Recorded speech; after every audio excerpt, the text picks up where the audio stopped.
make sure my husband never finds this. With those words, my daughter's friend handed me a letter. A week ago, my daughter, Jessica, passed away in a car accident. She was still carrying the baby she had finally conceived after a long struggle with infertility. Why did she give this to me? Puzzled, I opened the envelope and found a plastic card and a key inside. Following the instructions in the letter, I headed to a certain place. There, I found Jessica's notebook with the words, "My husband is going to kill me." My name is Michelle Turner, and I'm 53.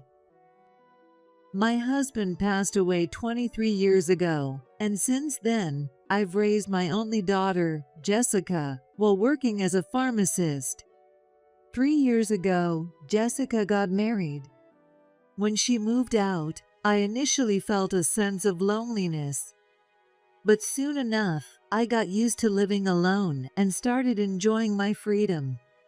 Meanwhile, Jessica, who had learned all the household skills from me while living at home, proudly said things like, "A real homemaker knows how to use up ingredients before they spoil," which I found endearing. And what made me happiest was seeing Jessica so full of joy. Hi, Mom.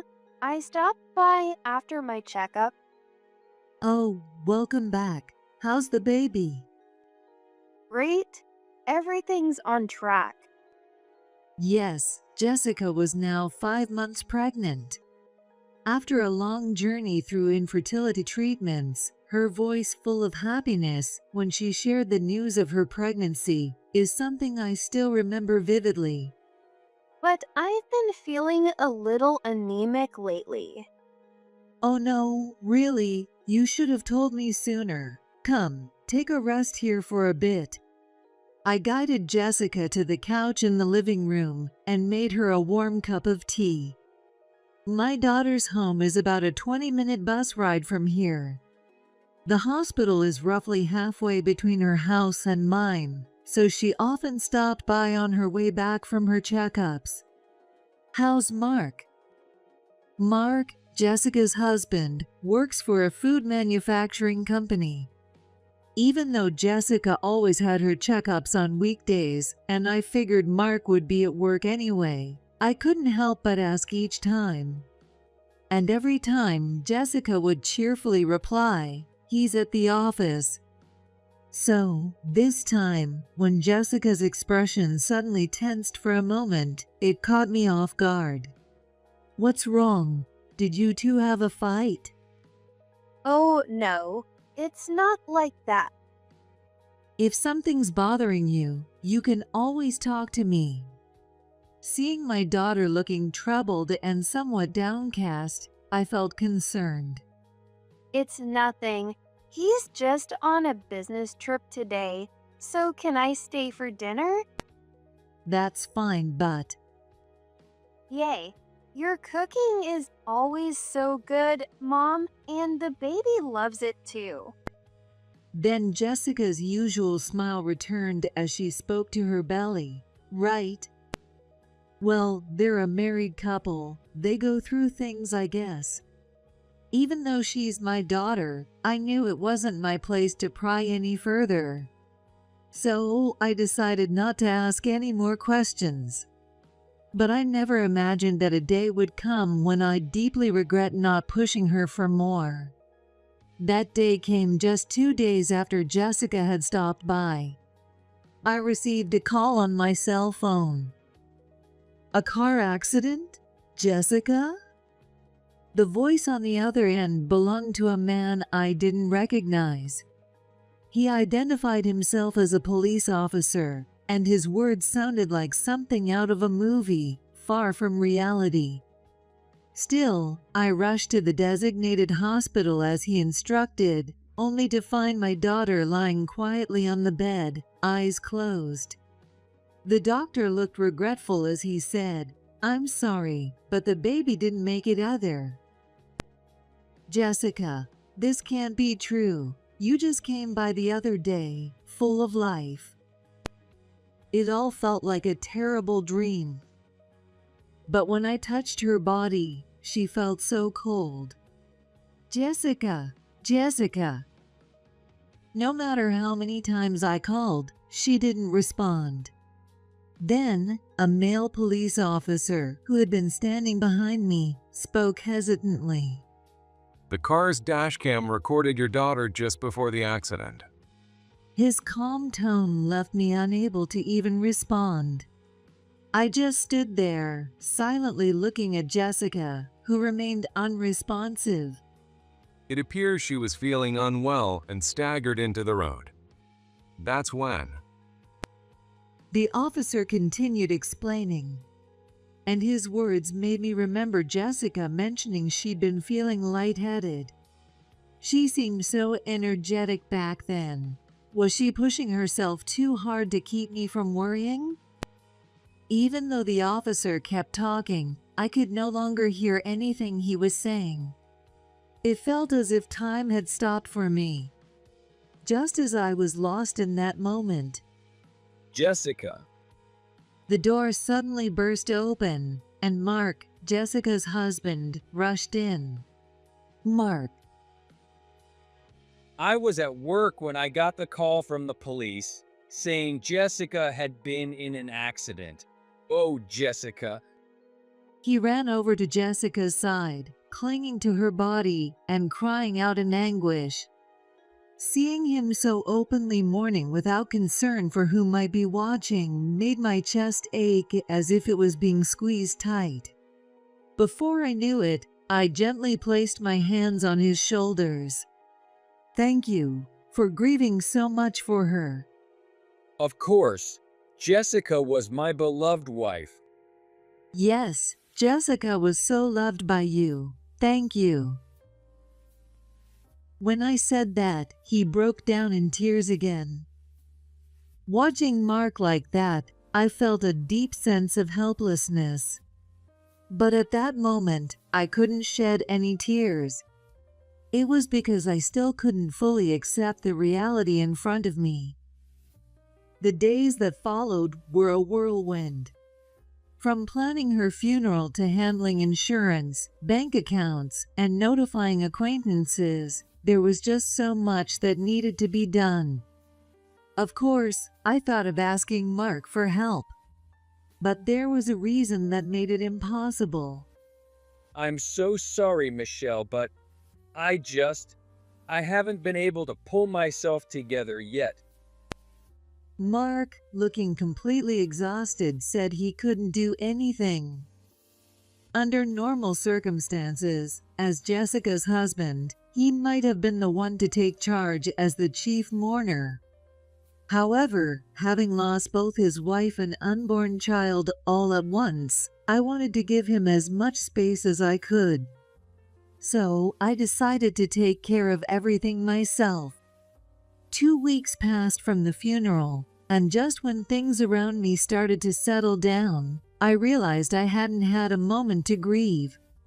Perhaps due to the intensity of the past weeks, I found myself spending my days at home, doing nothing but staring blankly. Even though my body was utterly exhausted, I couldn't seem to sleep.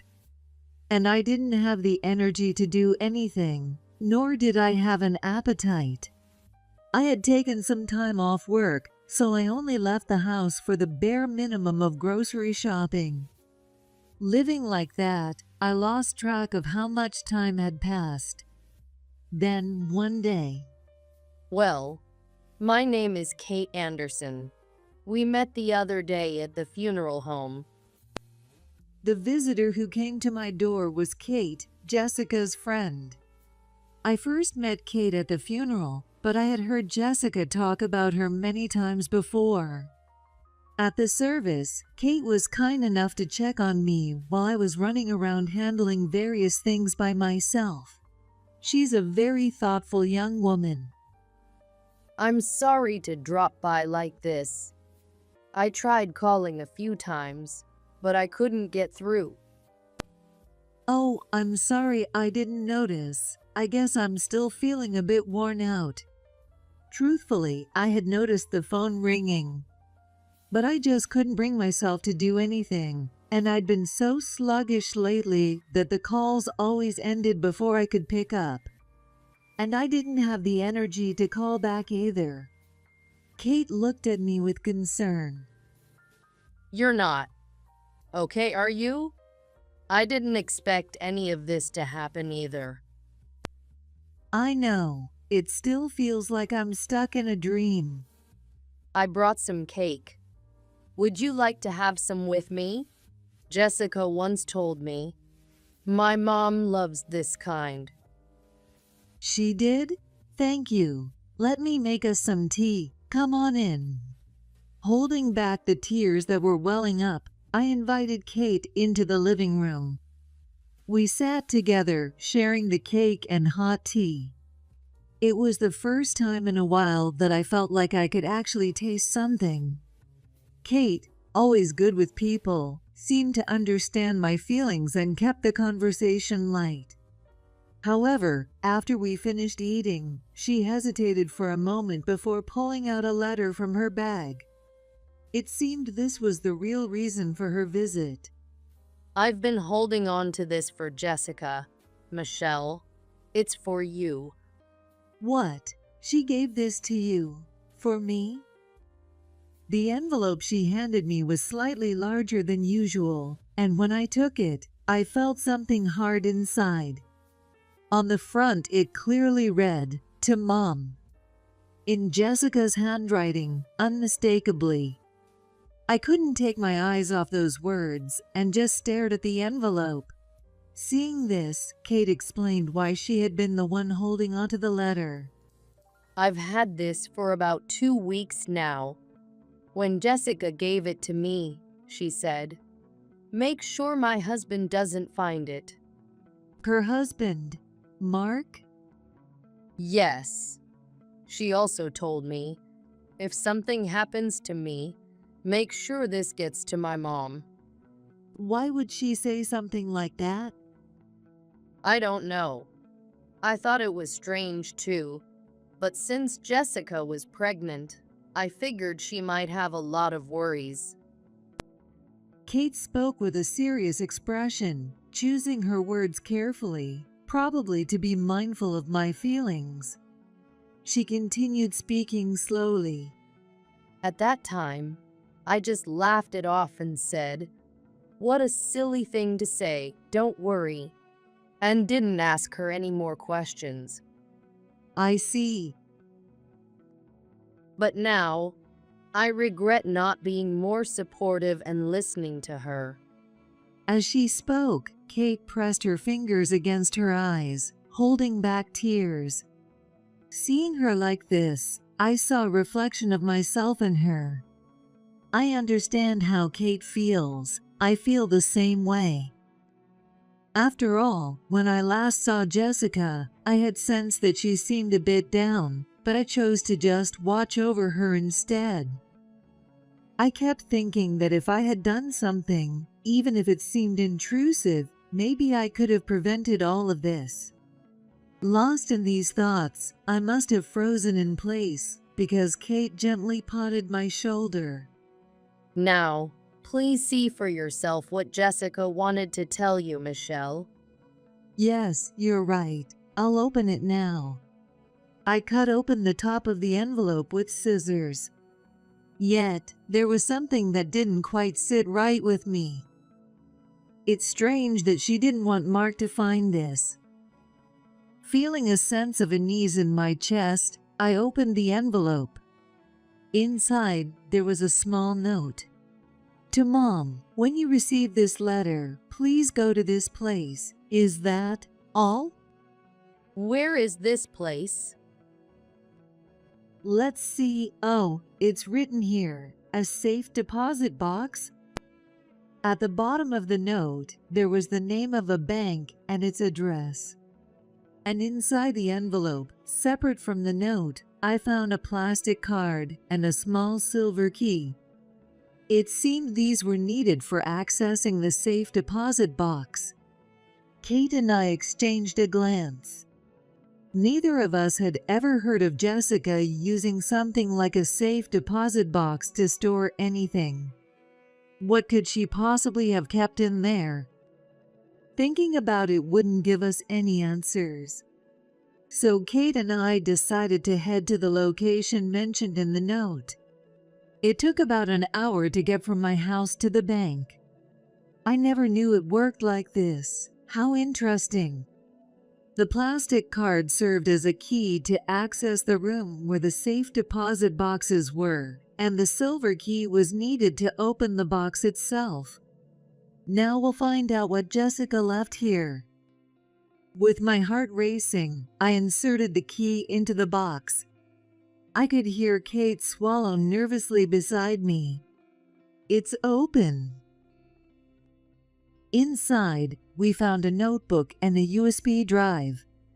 I picked up the notebook, and as soon as I opened the first page, I felt the blood drain from my face. Because written clearly in Jessica's handwriting were the words, "I am going to be killed by Mark." What does this mean? My heart pounded even harder than before. But we couldn't stay in the private room for long, so Kate and I hurried back to my house to figure out what to do next. When we arrived home, I was too anxious to even take off my coat and rushed straight to the living room, where I opened the notebook. For a while, the two of us pored over the pages together. I don't know how much time passed like that. By the time I noticed, it was 6 p.m. and the room had grown dim. I turned on the light switch, and as the room instantly brightened, I glanced back. There I saw Kate, trying to hold back her sobs as she cried. I can't believe Jessica went through such a horrible experience. Kate. If only I had asked her more questions back then. It's not your fault. I didn't notice anything either, even though she was my own daughter. Michelle. But I can't believe it. That Mark would have an affair, and on top of that, treat Jessica like this. According to what was written in the notebook, Mark's spending habits had become extravagant at some point. And whenever Jessica tried to talk to him, he would laugh and say, "We have money, so it's okay to have a little fun, right?" And then, not long after Jessica found out she was pregnant, unsettling incidents started happening around the house.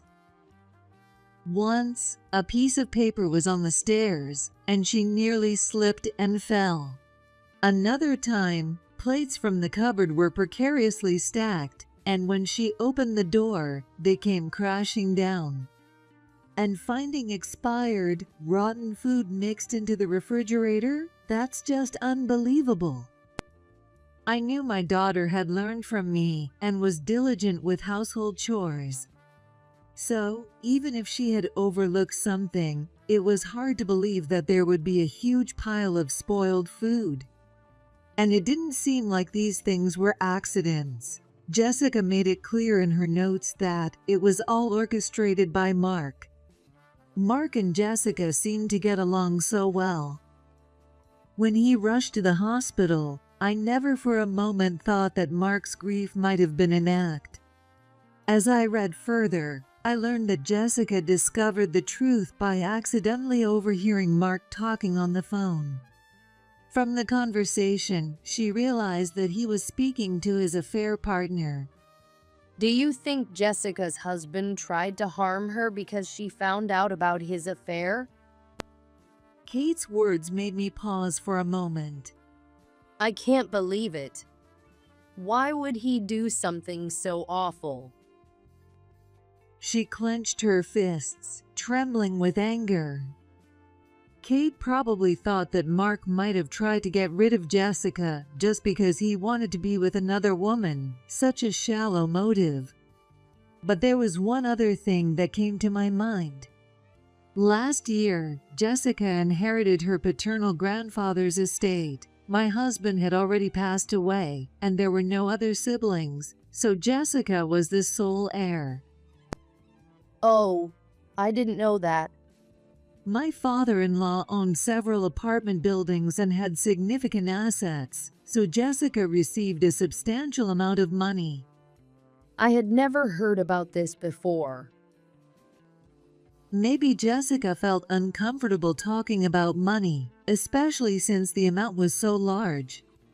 It seemed that she hadn't even confided in her best friend about it. Did Mark know about it? Of course, they were married, and because of that money, Jessica was able to continue her fertility treatments. Yes, fertility treatments are expensive. Jessica had been visiting the clinic for a long time, and she often wondered whether she should give up due to the financial burden. Then, she received the inheritance. Thanks to that, Jessica could continue the treatments, and eventually, she became pregnant. But even so, just then, a sudden realization seemed to strike Kate, and her eyes widened. Do you think Mark targeted Jessica for her inheritance? It's not written explicitly in the notebook, but I'm sure Jessica suspected that too. And also, I pointed to a part in the notebook where Jessica wrote about how her husband had said, "We've got money, so there's no harm in having a little fun." You're right. Otherwise, even if he was cheating, it wouldn't make sense for him to go so far as to threaten her life. At this point, the full truth wasn't clear, but that's the conclusion we reached. Regardless, Jessica realized that her own husband was threatening her life. Even as her mother, I couldn't begin to fathom the depth of her despair. I suddenly remembered the time when Jessica's expression darkened at the mention of Mark's name. She must have already been struggling then. I gripped the notebook tightly in my hands.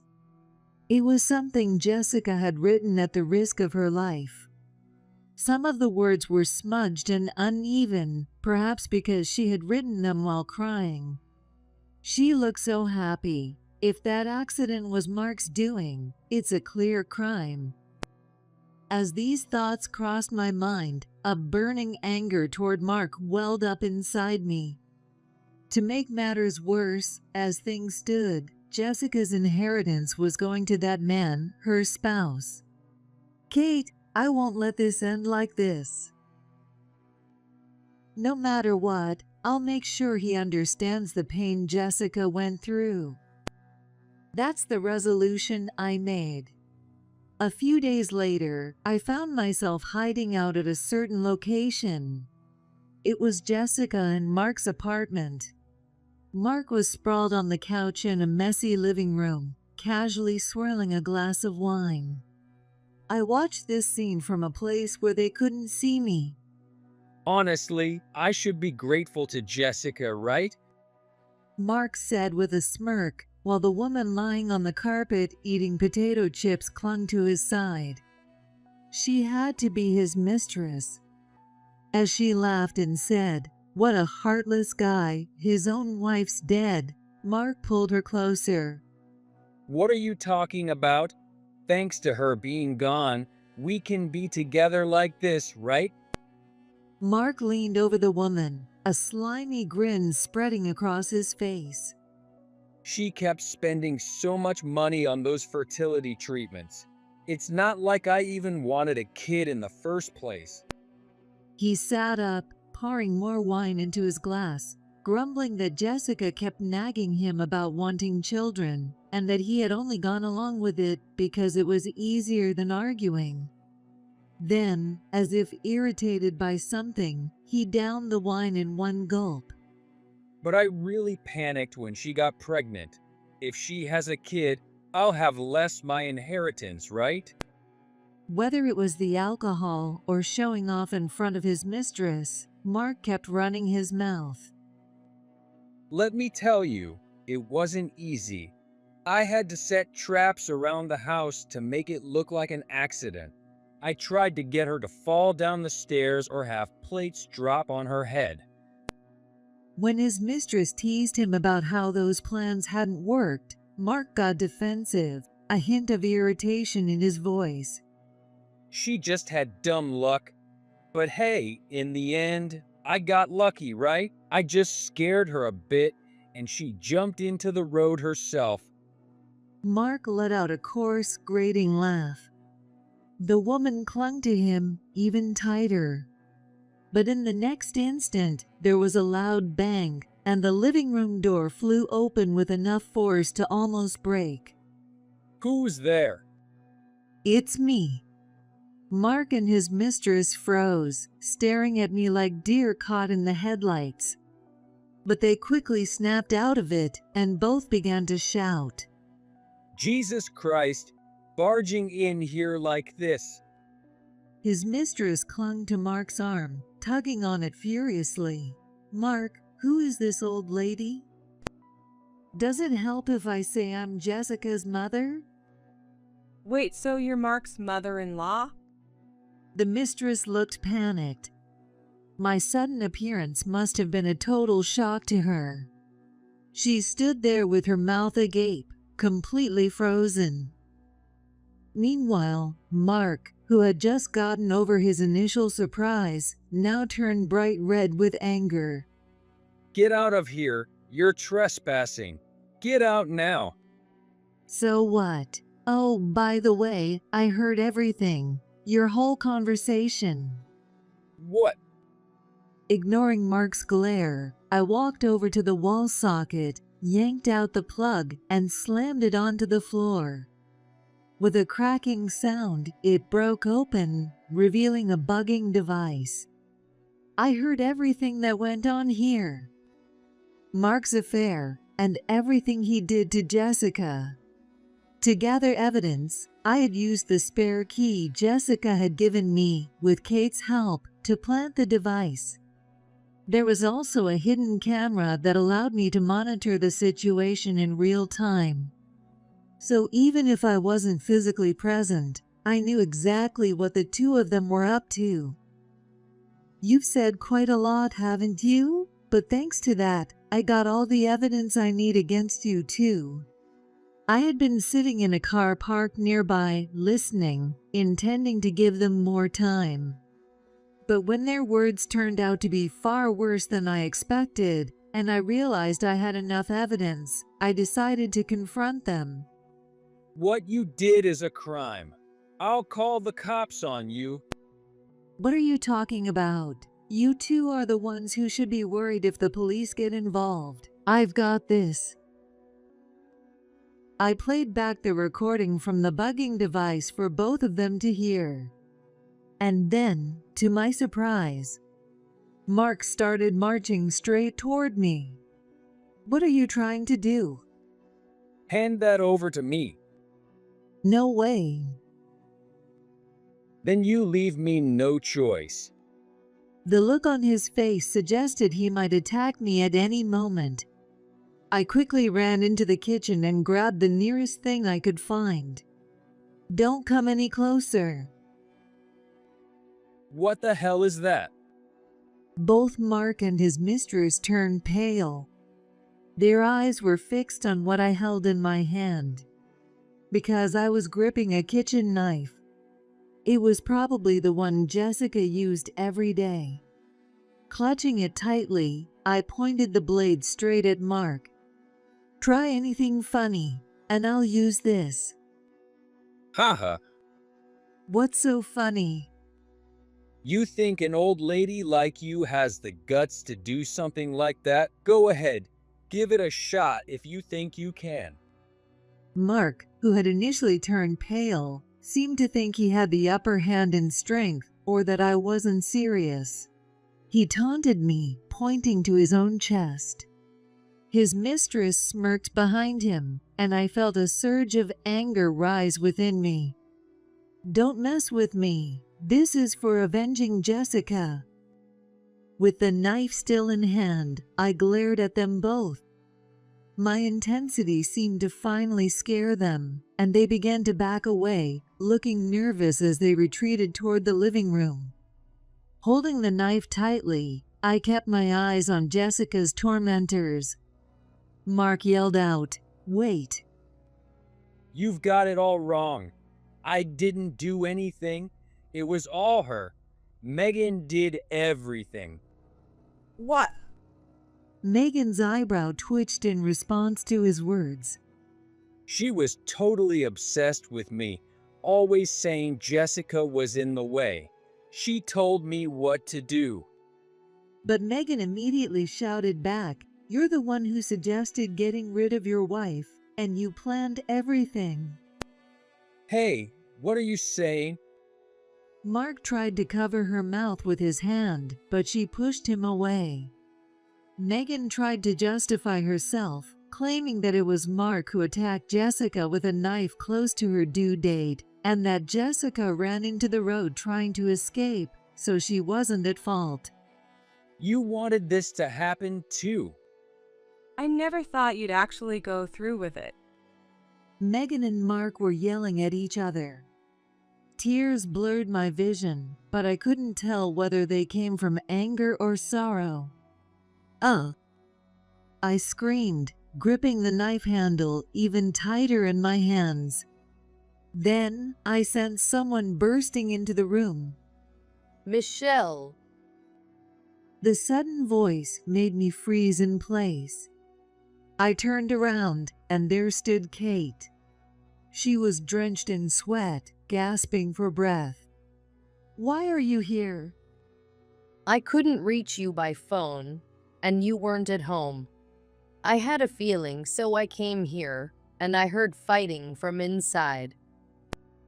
Breathing heavily, Kate approached me and gently placed her hand over mine, the one holding the knife. Since the day she helped me set up the listening device, she'd been worried that I might do something reckless. Michelle, I completely understand how you feel. I can't forgive him either. If I could, I'd avenge Jessica with my own hands. With tears welling up in her eyes, Kate looked straight at me. But I don't think Jessica would want this. She would never want her mother to get hurt for her sake. Jessica would hate that. "Oh, what am I doing?"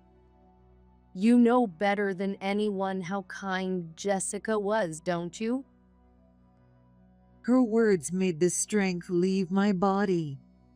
The knife slipped from my hand and clattered to the floor. That's right, Jessica was. She was so kind. No matter how much she suffered, Jessica would never try to hurt others. As I took Kate's words to heart, I found myself recalling Jessica's bright, cheerful smile. "I'm sorry for worrying you. I just meant to scare them, but I lost control and got too carried away." I see. I thought. "But thank you for stopping me. If you hadn't, I might have." Kate shook her head and smiled. "I'm just glad you're back to your usual self, Michelle." A moment of warmth filled the room. But that moment quickly faded as Kate turned her glare toward Mark and Megan, freezing them in place. I called the police. I have recordings of your entire conversation, as well as other evidence of what you did to Jessica. It's over for both of you.